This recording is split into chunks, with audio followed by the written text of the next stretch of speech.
Disney has been a disaster over the last 5 years. The stock is down 36%. And I posted this post on X. I said Disney is trading at 17 times earnings with profitable direct to consumer business and growing free cash flow. The company is doing dividends, they're doing buybacks, and the stock keeps going down. I mean, it's crazy. And the stock isn't only down 36% over the last 5 years, but it's even trading at the same price it was trading at in 2014, and it just keeps going down.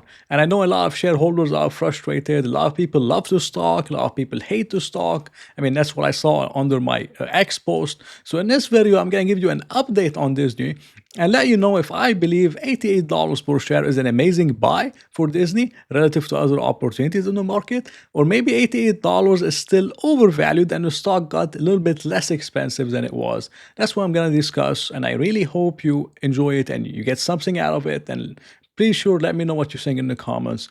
Over the last earnings report, it wasn't too bad at all. They got $1.39 versus $1.19. It was a pretty good beat. Earnings per share, in terms of revenues, it wasn't too bad either. They also did a decent beat on revenues. The stock went down mainly because of weaker than expected theme parks, or you could say domestic parks mainly. So domestic park business has suffered a little bit in terms of operating income. Year on year, it was down, and they expect a further slowdown in 2024. But it's not just a Disney problem, because Comcast is facing the same exact problem with their Universal theme park. So it's not much of a Disney or a Comcast problem. It's more of a consumer problem, in my opinion, because you still have some sticky inflation, a lot of the food items, a lot of the utility bills, and some few different items. And you still have a consumer that doesn't have as much money as they had before. They're having to pay back student loans, doing a lot of things they didn't have to do in 2021 and even in early 2022. So it's not what it used to be, and it's just slowing down a little bit. And this is normal, this is natural.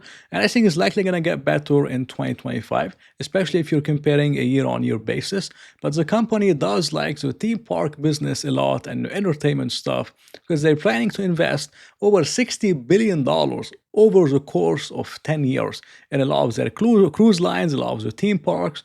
And although it's a high capex heavy business, you could say capex heavy business, it's not the highest margin stuff ever, but the company likes it and they see a future in it. They're investing $60 billion over the next 10 years. It's going to be very interesting to see how it plays out. In terms of DTC, or I should say Disney Plus subscribers in US, they grew 800,000. They decreased around 100,000 internationally. I believe it was due to Hotstar in India, which lost the rights to cricket, I think. And then they've been losing a lot of subscribers.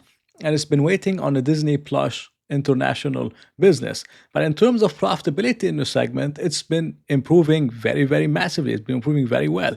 They actually made 47 million in profit, which is not the highest profit ever, but it's much better than losing 1.5 billion. And the losses have been steadily improving. Last quarter they were flat, and now they actually made a profit of 47 million. And this is a very big improvement for Disney.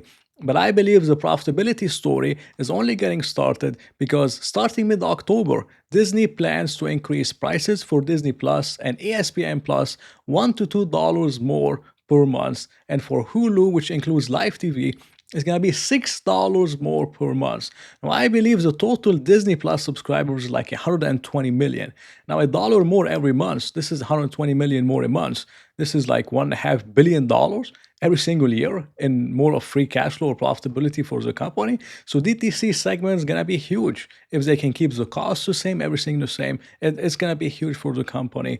And as things are improving, and I don't believe people will cancel from $1 or a $2 increase, they like the Disney stuff or the ESPN Plus stuff very, very much. I don't think it's going to matter to them. So a lot of things have been improving. Guidance is still very solid. In fact, they expect to grow earnings per share 25% instead of 20%. 25% growth at 17 times earnings. 8 billion in free cash flow, which the free cash flow last year was, I believe, 3 billion.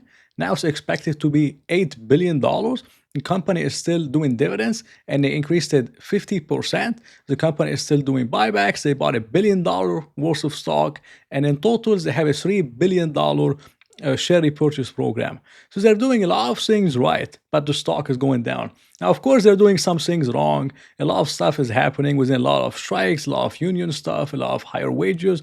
and some inflation costs too, and a weaker consumer. A lot of it is waiting on the stock, but in my opinion, it's more of a valuation correction because Disney was extremely overvalued at 25 times earnings. It went as high as 25 times. 25 times was very high for a lot of the uncertainties that you have around Disney, and especially within the CEO. I mean, we don't know how long Bob Iger is going to be here, and we don't know what his succession plan is going to be. We don't know who's going to be the next CEO. I don't believe he has one yet. So we don't know who's going to replace him in the future, and we don't even know if he's going to run the company into the grounds again, like the previous CEO did. Or maybe it's going to be even much, much better. It's going to improve the company very much. So there's a lot of uncertainties, and 25 times earnings were extremely overvalued for Disney, but now sitting at 17 times and it's getting much better valued. Now, in terms of valuing Disney, it's extremely tricky because they have a turnaround plan. We don't know how much further it could go. We don't know how much they can grow. So I'm relying a little bit on the analyst estimates. As they have 31% EPS growth for 2024, but the company is guiding 25%, so it's likely going to be a little bit lower. But over the next 5 years, the CAGR of earnings per share growth given by ticker, and this is over 12 analysts, they have that stuff, in total, it's around 8%. So 8% CAGR in earnings per share growth over the next 5 years, in my opinion, is very fair for Disney, especially if they're doing buybacks and stuff. 8% is easily and it's highly achievable in my opinion. Now, if we're taking the 678, which is 8% CAGR, and we look at the multiple, now it's trading at 17 times. Over the last 3 years, the mean was 24 times earnings. Okay, now we take the 678, which takes into consideration 8% CAGR. I believe it's fair. If we time it by 24 times earnings, we're getting $162 per share of a price target. 5 years from now, if we divide it by the current price of around $88, we're getting pretty close to 85% on the upside over the next 5 years, which is really not bad at all. But the only thing is, maybe they have a worse CEO 5 years from now. Maybe the DTC story doesn't play out as expected, although it's improving massively. Maybe a lot of things happen and the company has a lot of debt. So if you want to take a more of a conservative approach, you would have to look around 20 times earnings, which is much safer in my opinion. And if you take the 678 and you time it by 20 times, then the price target 5 years from now is 135. And if you divide that by the current price of $88, then your upside is only going to be 54% over the next 5 years.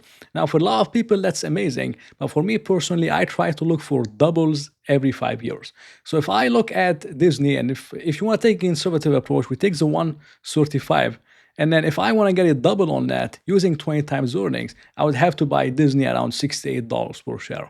And I highly doubt Disney is going to go to $68 per share. I would be shocked. I mean, it went as low as 78. I don't think it's going as low as 68. So for me personally, anything around the $75 price range, $70 to $75, I think it could be a good buying opportunity on Disney if I'm taking more of a conservative approach. But again, such quality stocks with a decent competitive advantage, they have brands, they have moats, they rarely get to fair value. That's something I learned the hard way. Like when I talked about Visa, I said Visa was undervalued at 24 times, and people told me it should be trading at 18 times because it's not growing quickly.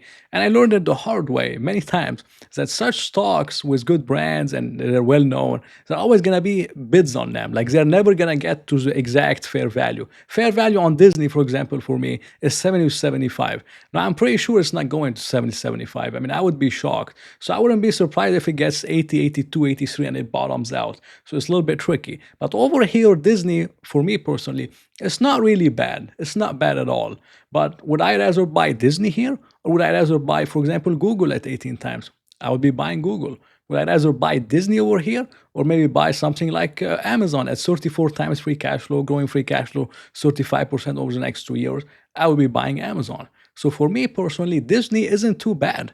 But if I compare it to other opportunities, I think there's better opportunities elsewhere at $88 per share.